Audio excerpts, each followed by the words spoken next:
Հուլիսի 1-ից Երևանի քաղաքապետարանը սահմանելու է մետրոյի նոր սակագին, 50 դրամ ուղևորցը կդառնա 100 դրամ։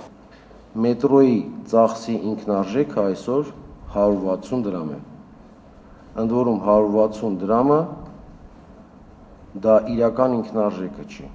Դա այն է, ինչ որ մենք այսօր ծախսում ենք։ Քաղաքապետի ասելով մետրոն 2004 եւ 2010 թվականներին սուբսիդավորվել է, սակայն այսօր սուբսիդավորումը 2.2 անգամ ավելի է, քան ուղևորը վճարում է։ Երևանի մետրոպոլիտենից այսօր օգտվում է մոտ 20 միլիոն ուղևոր, որը կազմում է վերգետնյա տրանսպորտից օգտվող ուղևորների 9.6%-ը։ Մենք փորձել ենք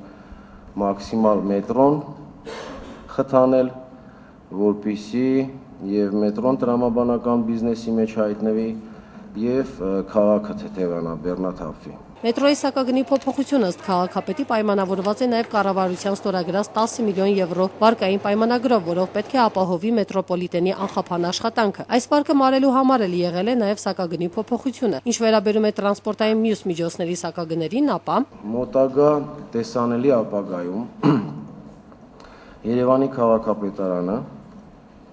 մտադրված է եւ շատ հետեւողական է լինելու,